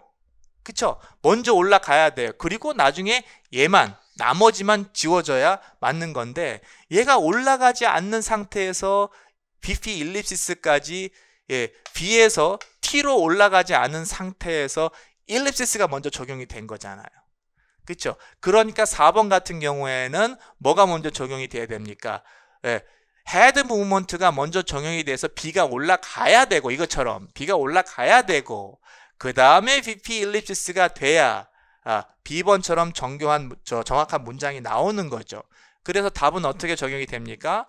1번은 BP 일립시스, 2번은 헤드 무브먼트 순서대로 이렇게 적어 주셔야 돼요. 그 다음에 4번에 B 같은 경우는 거꾸로 되어 있으니까 2번이 헤드 무브먼트, 1번이 BP 일립시스 이렇게 들어가고, 그러니까 순서대로 1번은 BP 일립시스, 2번은 헤드 무브먼트 이렇게 들어가야 됩니다. 이 문제는 어렵지는 않아요. 어렵지는 않은데 지문을 좀 정확하게 아까 보셔야 되고, 헤드 무브먼트가 렉시컬 버브일 때 아니면 auxiliary일 때 그게 다르게 적용이 된다라고 했기 때문에 그 부분을 정확하게 잡고만 갔으면 그렇게 어렵지 않을 겁니다.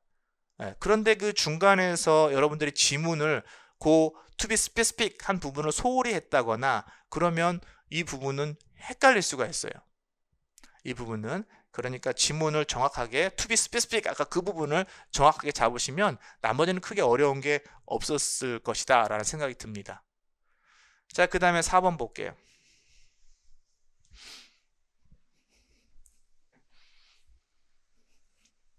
자, 전공 B 4번 문제 풀어보고요. 요거 이 문제도 당황스러워요. 주제는 그렇게 실라빅 문제예요. 실라빅 문제인데, 그렇게 그 실라빅 문제는 우리가 공부를 지금 많이 한 파트거든요. 근데 이 문제를 풀 때도 여러분들이 좀 당황스러웠겠다. 그럼 어디에서 당황스러웠을까라는 것을 한번 보도록 하겠습니다. 자, 뉴클레스 포지션, 실라볼에 뉴클레스 포지션은 당연히 모음만 들어가야 되겠죠. 모음이 들어가야 된다라고 이제 기본적인 개념을 이야기해 주고 있고요. 만약에 그 실라볼에 모음이 없었을 때는 여기가 지금 컨소넌트가 그 모음자를 차지해요. 그래서 그것을 우리는 여기까지만 읽으면 이거 실라빅에 대한 얘기구나. 실라빅 컨소넌트 무, 느, 응, R 사운드, 네이저 사운드하고 리퀴드 사운드가 실라빅이 되는 경우를 이야기하려고는 아싸 우리가 이거 공부한 거네 라고 책상을 딱 치면서 심장이 벌렁벌렁 되면서 이제 자신감 있게 읽어 내려가게 되겠죠. 자, 그러면 여기 보시면은 실라빅이 이제 실라빅이 되는 경우는 뭐 이렇게 심볼 표시하고 뭐 이렇게 나왔는데, 자, 여기에서 보시면 이제 실라빅이 되는 경우를 한번 보는 겁니다. 실라빅 컨소넌트 해가지고 느 사운드, 무 사운드, 응 사운드, 엘 사운드, R은 없어요. 여기서 R은 집어넣지 않았어요. 그래서 실라빅이 되는 경우를 쭉 이렇게 컬럼으로 쭉 나열했죠. 그죠? 자, 이렇게 해서 그래서 데이터가 굉장히 많아요. 여기는 느 사운드가 되는 경우, 여기는 무 사운드가 되는 경우, 응 사운드가 되는 경우, 여기는 엘 사운드가 실라빅이 되는 경우를 쭉 나열했고, 마지막에 보시면은 여기에 안 되는 경우도 이렇게 있단 말이죠. 안 되는 경우. 자, 이렇게 해서 실라빅이 되는 데이터 4가지, 네이저 사운드 3개하고 엘 사운드, 레터럴 사운드 그 4가지 경우를 데이터로 쭉 들여놨고요. 그 다음에 이제 단락이 바뀌면서 뭐가 나오냐면은 자질로서 이렇게 표현을 해놨어요. 그러면 됐죠. 실라빅이 되는 경우를 자질로서 이렇게 설명을 하라, 이런 내용이겠구나 라고 알 수가 있겠죠. 자, 여기서 여러분들 잠깐 보시면, 자, 어플라이드 잉글리시 포놀로지에서 우리가 실라빅에 대해서 어떻게 정리를 했는지 이렇게 정리가 됐겠죠. 네이저 사운드가 실라빅이 되는 거하고 레터럴 사운드, 여기서 리퀴드라고 할게요. 리퀴드 사운드가 실라빅이 되는 경우 2가지가 있었어요. 그 첫 번째 차이가 뭐냐면은 앞에 있는 자음이 이건 obstruent예요. obstruent 사운드의 앞에 있는 자음이, 요거는 any consonant야. 어떤 자음이든 다 괜찮아요. 앞에 있는 자음이. 이렇게 정리가 됐겠죠. 그 다음에 두 번째 조건이 뭐냐면은 여기에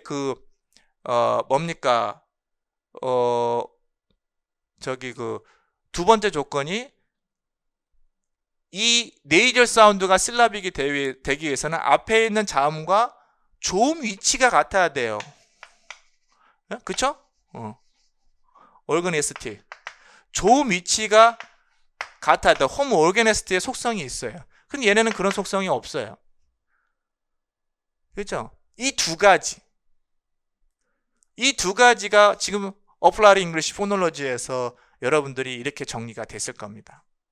그런데 여기에서는 그러한 내용으로 나온 게 아니에요. 비슷하지만 그러한 내용을 좀 벗어났어요. 그러면 이러한 내용을 우리가 공부한 내용을 살짝 벗어났으니까 이거 난이도가 조금 이때 이제 올라가기 시작하는 거예요. 난이도가 살짝 올라가죠. 우리가 이 정도의 syllabic, consonant, approximant, sonorant와 관련해서 이러한 자질들은 충분히 여러분들이 기본적으로 공부가 돼 있고요. 그 다음에 syllabic, consonant에 대해서도 충분히 공부가 돼 있단 말이에요. 그래서 자신감 있게 이 지문을 읽어 내려왔는데 이거 우리가 정리된 것과는 조금 다른 측면에서 이야기를 하고 있어요. 그러니까 이건 뭐야? 내가 생각한 것과 다르잖아 라는 것. 그래서 난이도가 살짝 올라가고, 다시 한번 지문을 내가 잘못 읽은 게 있나, 또 지문을 다시 한번 읽게 되고, 걱정이 되고, 심장이 또 발랑발랑 뛰면서 긴장이 되니까 지문 눈에 안 들어와. 자, 이렇게 되는 거죠. 자, 한번 보겠습니다. 자, 여기에 또 빈칸을 뚫어놓고 여기 4점짜리 서술도 하는 그러한 유형으로 보고 있어요. 자, word final 포지션에 n 사운드가 실라빅 네이절이 되는 거예요. n 사운드가 실라빅 네이절이 됐을 때 그 조건을 말해봐 라고 이렇게 하고 있어요. 조건이 뭐예요? 바로 앞에 어떤 자음이 바로 앞에 어떤 자음이 와야 되는지를 조건을 말해볼 때 여기에서 자질 표실로 들어가야 돼요. 그쵸? 그 뭐라고 했냐면은 여기에서 one most appropriate feature 이렇게 들어갔죠? 그러니까 여기에서 자질로 집어넣으시면 돼요. 그죠? 자, 그러면은 여기에서 어떻게 분석을 해야 돼요? 여러분들이 지금 했을 때 네이절 사운드만 보라고, 네이절 사운드에 르 사운드만 보라고 그랬으니까 르 사운드가 보라고 했으니까 여기에 프 사운드, 브 사운드 이렇게 잡아야 되겠죠? 프, 브, 트, 드, 크, 그 다음에 취, 프, 그 다음에 스 사운드 이런 거 잡아야죠. 스 사운드 괜찮고 쉬 사운드, 그 다음에 여기에서는 무 사운드 안 되고 알 사운드 안 되는 거죠. 앞에 바로 이 느 사운드 앞에 바로 앞에 네이절 사운드가 오거나 리퀴드 사운드가 오면은 안 되는 거예요.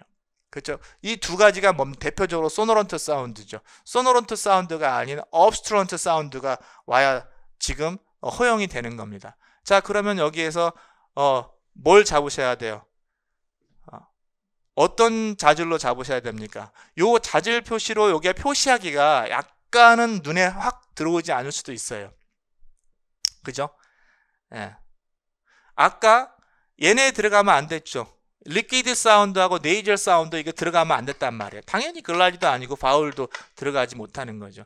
그러면 업스트런트 사운드만 들어갔어야 돼요. 바로 앞에. 이것은 우리가 배운 거와 유사해요. 그죠? 그러면 업스트런트 사운드를 집어넣으면 좋은데 자질을 집어넣을 때 어떻게 업스트런트 사운드 요걸 쓰면 안 된단 말이에요. 요 자질을 가지고 집어넣어야 된단 말이에요. 이 말을 쓰면 안 돼. 우리는 이 말로 지금 쉽게 여러분들이 정리되어 있지만 요 말을 쓰면 안 되고 자질로 들어가야 돼요. 그러면 업스트런트는 자질로 뭐예요? 마이너스 소노런트로 표시가 돼 있잖아요. 마이너스 소노런트 자질로 표시가 돼 있으니까 여기에 이 업스트런트가 들어갈 그 자리에 마이너스 소노런트라고 적어 주셔야 돼요. 그 다음에 각 자질을 이렇게 마이너스 소노런트 이렇게 자질은 이렇게 표시를 해주시면 됩니다. 자, 그 다음에 두 번째 볼게요. 두 번째는 L 사운드 앞에는 어떤 자음이 와야 되냐 이렇게 들어갔을 때 우리는 어떻게 정리했어요? 어떤 자음이든 다 괜찮다라고 했어요. 어떤 자음이든 다 괜찮다라고 했는데 사실은 여기서 어떤 자음이든 괜찮다라고 하면 안 되겠죠. 자, L 사운드 앞에 여기 안 되는 거 있었잖아. 뭐였었죠? 모음 앞에 안 되고요. 모음 앞에 안 되는 거예요. 모음 앞에 모음이 있으면 안 돼요. 나머지는 다 괜찮지만 모음이 있으면 안 돼요. 그쵸? 자, 그러면 다 괜찮지만은 뭡니까? 모음이 있으면 안 되는 거예요. 자, 요거도 괜찮고요. 업스트런트 와도 괜찮아. 네이절 사운드 와도 괜찮아요. 리퀴드 사운드 와도 괜찮아. 얘네 다 오면 괜찮아. 근데 모음이 오면 안 돼. 그 다음에 글라이드 사운드 앞에 왔어요? 안 왔어요? 안 왔어요. 글라이드 사운드는 아예 데이터가 없어요. 그쵸? 그러니까 얘도 지금 데이터에 없는 거예요. 얘네만 이러한 자질을 가지고 있는 플러스 리퀴드, 네이절, 업스트런트만 지금 R 사운드 앞에 올 수 있어요. 그러면 무슨 자질? 플러스 컨소넌트 자질이 되는 거죠. 플러스 컨소넌트 자질 이렇게 들어가 주시면 됩니다. 플러스 컨소넌트 이렇게 잡아 주시면 돼요. 됐죠?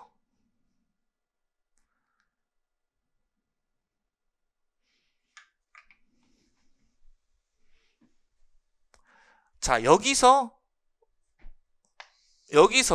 어떤 사람이 이런 질문을 한 걸 제가 받았는데 플러스 컨소넌트 대신에 마이너스 실라빅 하면 안 될까요? 마이너스 실라빅 하면 안 될까요? 이렇게 들어갔어요. 마이너스 실라빅이라는 것은 여기 글라이드까지 포함해 줘야 되잖아요. 글라이드까지 포함시켜줘야 되잖아요. 리퀴드 사운드, 네이절 사운드, 업스트런트가 마이너스 실라빅에 다 들어가는 건 맞아요. 여기만 보면은. 그쵸? 그러니까 플러스 컨소넌트가 마이너스 실라빅이라는 게 여기까지만 보면 똑같아요. 똑같은 자질이야. 근데 다른 게 뭐가 있어요? 요거죠, 요거. 요거 보시면은 글라이드 사운드가 지금 여기에서 마이너스 실라빅이라는 것은 글라이드 사운드까지 포함한 거잖아요. 이 자질은 이해되십니까? 마이너스 컨소넌트는 여기만 포함된 건데, 마이너스 컨소넌트는 요 세 가지만 포함한 건데, 마이너스 실라빅은 글라이드까지 포함시킨 거예요. 맞죠? 그러면 여기에 글라이드가 있었어요? 이하고 우 사운드가 여기에 L 사운드 앞에 어디 있었습니까? 있었어요? 없잖아요. 없잖아요. 그러니까 이것이 포함되면 안 돼요. 그래서 마이너스 실라빅은 좋지가 않습니다. 적절치 않아요. 그래서 플러스 컨소넌털 자질, 즉 바울과 글라이드 사운드를 제외한 리퀴드 네이저 업스론트 사운드를 나타내는 플러스 컨소넌털 자질이 거기에 포함이 돼야 됩니다. 자, 그래서 이렇게 들어가고요. 그 다음에 이제 마지막에 뭐라고 나왔냐면은 뒤로 한번 집어넣고, 자, 여기서도 마찬가지 정확한 순서대로 쓰라고 그랬죠? 순서대로. 그러니까 순서대로 적어주시면 돼요. 어떻게? 이렇게 마이너스 소노런트 플러스 컨소넌트 이렇게 적어주시면 돼요. 더 이상 무슨 문장으로 적지 마시고 이렇게 정확히 적어주시면 되고, 그 다음에 then identify the syllabic consonant that is always homorganic. 항상 같은 조음점을 유지하는 syllabic consonant가 뭘까요? 이렇게 들어갔어요. 그러면 우리가 공부한 것은 네이절 사운드가 항상 홈 오르게니스티를 유지한다고 배웠으니까 그냥 네이절 사운드 전체를 보면 안 되죠. 데이터에서는 정리는 우리가 어플라이드 잉글리시 포놀로지에서는 네이절 사운드가 항상 앞에 있는 자음과 같은 플레이스를 유지한다. 즉 홈 오르게니스티를 보이는 성향을 보인다라고 정리를 했지만 여기에서의 데이터는 그걸 보여주고 있지 않아요. 홈 오르게니스티가 아니란 말이죠. 여기에 이거만 보시도. 그죠? 여기 뒤에는 엘비올라 사운드인데 앞에는 레비오덴탈 사운드잖아요. 인터덴탈 사운드잖아요. 홈 오르게니스티가 아니에요. 느 사운드는. 그 다음에 무 사운드도 한번 보세요. 바이레비얼 사운드인데 인터덴탈 들어가잖아. 이것도 홈 오르게니스티가 아니에요. 홈 오르게니스티를 보이는 것은 여기 응 사운드, 앵마밖에 없어요. 그럼 여러분들 여기서 답을 어떻게 적어주셔야 돼요? 여기 응 사운드가 항상 앞에 있는 자음과 같은 same place를 유지한다라고 해서 그렇게 잡아주셔야 되고, 그쵸? 그렇게 잡아주셔야 됩니다. 여기에 대해서는 홈 오르게니스트를 보이는 것은 실라빅 컨소넌트는 하나예요. 하나. 여기 더 실라빅 컨소넌트가 뭘까요? 그러면 응 사운드가 지금 여기에 해당하는 실라빅 컨소넌트에 항상 홈 오르게니스트를 보이는 성향을 보이는 거. 그 다음에 여기서 이제 여러분들이 약간 이유를 설명하라. 저도 여러분들 요거 질문을 받고 나서 이유를 설명해? 이유 다 끝나지 않았어? 홈 오르게니스트가 이유잖아. 홈 오르게니스트가 그 이유인데, 이게 이유인데 무슨 또 이유가 있나? 여기 조금 디렉션이 조금 뭐인가 깔끔하지 않아요.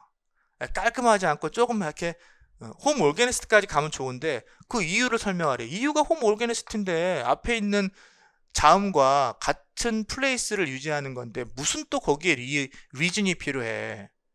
그럼 적어야 되겠죠. 그럼 어떻게 돼요? 앞에 있는 것과 홈 오르게니스트가 지금 되고요. 그러면 어떻게 들어가는 겁니까? 지금 여기에서는 원래 느 사운드 앞에 그 사운드가 있는데 얘네가 이 느 사운드가 응 사운드로 지금 이렇게 변한 거잖아요. 변한 이유는 뭐예요? 앞에 있는 사운드가 빌라 컨소넌트이기 때문에 빌라 컨소넌트의 영향을 받아가지고 여기 느 사운드가 지금 어시뮬레이션이 됐다라고 그렇게 설명을 해주면 되겠죠. 참 그 설명이 그럼 그런 거구나 라고 여러분들이 지금 설명을 들으면 그러면 이해는 되겠지만 그러한 설명 이 부분 proceeding 빌라 컨소넌트하고 어시뮬레 실라빅 N이 실라빅 느 사운드가 proceeding 빌라 컨소넌트하고 어시뮬레이션이 된다라는 것을 그 리즌을 그 시험장에 앉아서 적을 수가 있냔 말이지. 예. 이게 안 적힌단 말이에요. 그걸 압니다. 그래서 여기에서도 난이도가 상당히 올라간 부분이 있는 거죠. 난이도가 상당히 올라간 부분이 있는 거죠. 그래서 이번에 이 영역 문제가 쉽지 않았다는 겁니다. 자, 그 다음에 다음 문제예요. 전공 B번의 마지막 문제 5번 통사론 문제를 보겠습니다. 통사론 문제도 여러분 제가 subjacency 컨디션 문제가 시험에 나올 가능성이 매우 높다. WH 무브먼트 제가 한 워딩을 그대로 기억하는데 WH 무브먼트라는 것이 상당히 중요한데 지금까지 WH 무브먼트에 대해서 시험에 나오지가 않았어요. 그럼 WH 무브먼트가 시험에 나오면 어떻게 나올까? WH 무브먼트의 그 제약에서 가장 중요한 거나 하위 인접 조건 subjacency 컨디션이라고 이렇게 말씀을 드린 것을 여러 번 말씀드린 것을 기억합니다. 자, 그런데 여기서도 조금 이상해요. 뭐가 이상하냐면 subjacency가 제약이라는 것을 이야기를 해주고 그 다음에 무브먼트가 하나의 바운딩만 넘어야 돼요. 바운딩 노드만. 그래서 우리는 공부할 때 바운딩 노드를 TP나 MP로 바운딩 노드를 삼았는데 이게 맞아요. 사실 여러분들 대부분 책에서는 TP하고 MP가 바운딩 노드라고 했습니다. 근데 여기서는 CP까지 적어놓는다. 이게 좀 특이하고요. 그렇죠? 그러면 이제 뭐 특이는 하지만 그래 시험에서는 MP 내가 배울 때는 TP하고 MP만 바운딩 노드라고 했는데 TP, MP 그 다음 CP까지 포함하지 뭐 그 정도는 여러분들이 유도리 있게 받아들일 수 있죠. 자, 그렇게 해가지고 이것이 한 번의 사이클, 한 번에 이동을 할 때 2개 이상의 바운딩 노드를 넘어가면 안 된다라고 하는 것을 이제 보여주고 있고요. 여기 1번에서 이것이 적절치 않은 이유는 what이 이쪽으로 넘어간 게 적절치 않은 이유는 여기가 TP고요. 여기가 CP죠. TP고 MP예요. 그쵸? 예, 이렇게 들어가죠. MP 그 다음에 여기가 CP 여기가 TP 이렇게 들어가는데 여기에서 이제 넘어가죠. 브로커 뒤에서 넘어가죠. 그러면 CP의 스페시파이어 자리에 들어가기 때문에 여기서 한번 들려요. 여기 한번 들립니다. 그럼 이때는 TP 하나만 건너가게 되는 거죠. 자, 여기서 다시 앞으로 가게 됩니다. 갈 때 어디를 넘어가요? CP하고 MP를 넘어가는 거 한 번에. 그래서 두 번째 사이클에서 이동 사이클에서 CP하고 MP를 넘어가기 때문에 비문이다라고 설명을 하고 있습니다. 자, 이해되시죠? 자, 여기 그려놨네요. 자, 그런데 여기에서 이제 또 하나 subjacency 컨디션에서 여기서 이제 또 하나 이야기하는 것은 뭐냐면은 2번을 한번 볼게요. 2번에 여기에서 이 자리에서 위치북이 넘어가는 거죠. 위치북이 넘어갔을 때 어디로 넘어가냐면은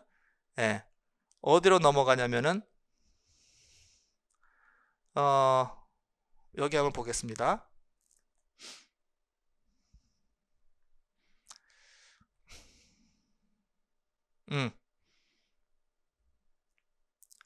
여기죠. 위치북이 지금 어디로 넘어가냐면은 여기서 한 번에 이렇게 넘어가는 모양이 지금 들어가는 거죠. 그래서 2번에 뭐라고 나왔냐면은 여기 보시면은 어디로부터 읽어볼까요? 자, 여기에 한번 읽어볼까요?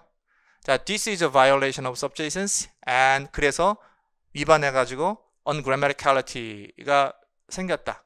그래서 2번을 보시면은 WH 무브먼트가 한 번의 사이클로 들어간다. 이게 한 번에 건넜다는 얘기예요. 그래서 뭘 건넜어요? 2개의 TP를 건넜어요. 한 번의 사이클로 2개의 TP를 건넜어요.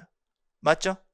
2개의 TP를 건넜어요. 그래서 subjacency 위반을 했어요. 그런데 정문이에요. 그럼 비문이 돼야 되는데 정문이 됐잖아요.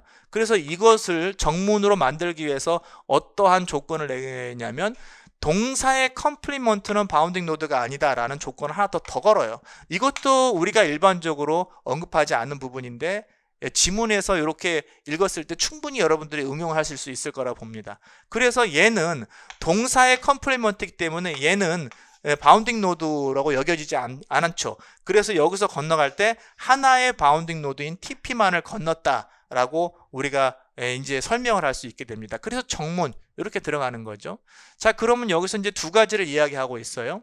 첫 번째 단락에서는 WH 무브먼트가 일어날 때 one cycle of WH 무브먼트 하나의 그 사이클을 건너갈 때, 크로싱을 할 때 두 개 이상의 바운딩 노드를 건너가면 안 되고, 그 바운딩 노드라는 것은 TP, MP, CP까지 포함되는 거고, 그 다음에 두 번째 단락에서 하나 더 추가했던 것은 만약에 그 바운딩 노드가 동사의 컴플리먼트라면은 그 동사의 컴플리먼트로서의 그것은 바운딩 노드가 아니다 라는 조건을 하나 더 걸어서 아까 2번의 데이터를 허용을 해줬습니다.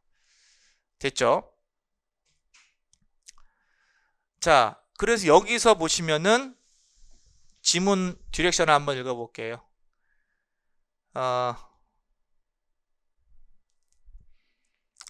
디렉션에 빈칸을 채워라 이렇게 들어갔어요. 빈칸, 여기가 빈칸이 있겠죠? 여기 빈칸이 없어졌는데 여기 빈칸을 한번 채워보도록 하겠습니다. 자, 센텐스, 자, The second cycle of WH movement 1번에서의 해서 equals of the two bounding node 두 개의 바운딩 노드를 건넜어요. 1번 두 개의 바운딩 노드 건넜습니까? 아까 여기에서 두 개의 바운딩 노드를 건넜죠? 예, 두 개의 바운딩 노드를 건넜습니다. 여기서 아까 두 개의 바운딩 노드를 건넜어요. 자, 그런데 여기 보시면은 뒤로 가볼게요. 여기 보시면은 왜냐하면 두 개의 바운딩 노드를 건너는데 This is because the BDD phrase는 더 이상 바운딩 노드가 아니다. 이렇게 들어갔어요.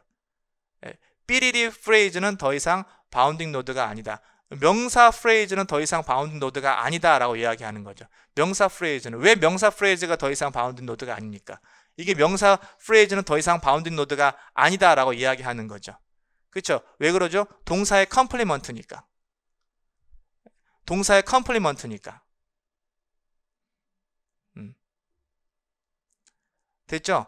동사의 컴플리먼트니까 더 이상 바운딩 노드가 아니다 라고 이야기를 하는 거죠. 그럼 여기서 아까 건너갈 때 CP를 건너갔고 MP를 건너갔다고 했는데 이 MP는 바운딩 노드가 아니에요. 그럼 어디가 건너갔습니까? 여기 TP 하나 더 건너갔죠. 그래서 CP하고 TP를 이렇게 건너가게 된 꼴이 되는 거죠. 요것은 바운딩 노드가 아니에요. 동사의 컴플리먼트니까. 자, 그렇게 이야기를 하는 겁니다. 자, 그러면 여기에 빈칸에 noun을 적어주시면 됩니다. noun phrase가 아니에요. noun을 적어주셔야 돼요. 여기에 noun phrase가 뒤에 있으니까 noun을 적어주시면 됩니다. 자, 그 다음에 fill in the blank 했고요. 그 다음에 one ungrammatical sentence를 골라라 했을 때 어떤 걸 골라야 돼요? 여기 주어 자리에서 WH 이렇게 나오는 거는 이거는 무조건 비문이에요. 이런 것들을 주어 자리에서 이동될 수는 없어요. 그래서 이건 비문이고 이게 비문이고 설명을 어떻게 해야 됩니까? 주어 자리에서 나온 부분을 설명을 어떻게 해야 돼요? 여기서 MP 그 다음에 MP에서 나왔고 그 다음에 여기 어디를 건넜어요? TP MP, TP를 이렇게 건너서 저 자리로 가겠죠. 두 개의 바운딩 노드를 건너갔기 때문에 쟤는 subjacency 컨디션 위반으로서 비문이 된다라고 설명해 주시면 돼요. 주어 MP와 그 주어가 포함된 전체 문장 TP를 한 번에 건너갔어요. 그죠? 그래서 비문이 된다라고 말씀을 드릴 수 있고 예시 답안으로는 이렇게 써주시면 됩니다.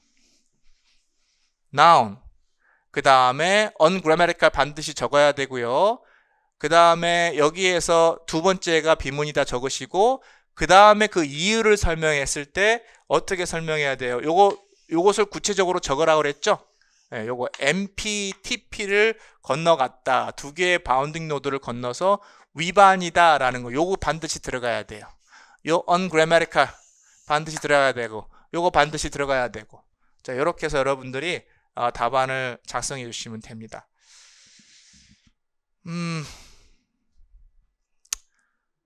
정리합니다. 다양한 책으로 이론이 한 가지만 있을 수가 없어요. 예, 왜냐하면은 짧은 시기에 거의 한 70년 동안 1950년대부터 2020년까지 70년도 되죠. 70년 동안 이 언어학은 굉장히 많은 발전이 있었어요. 그래서 굉장히 많은 다양한 의견들이 거기에 들어가 있습니다.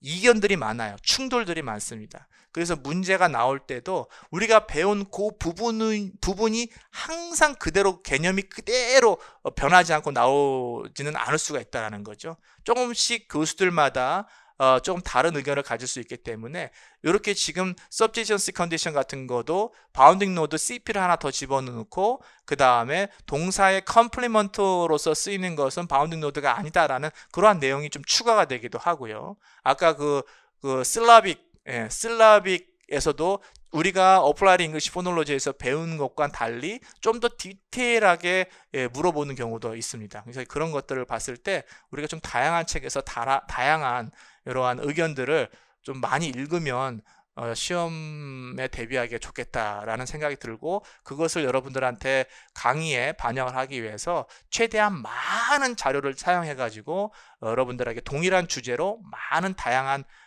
주장들을 여러분들한테 제시를 하는 그런 강의로 2023년도를 만나보도록 하겠습니다. 자, 여러분들 해설 강의 여기까지 하겠습니다. 고생 많았습니다.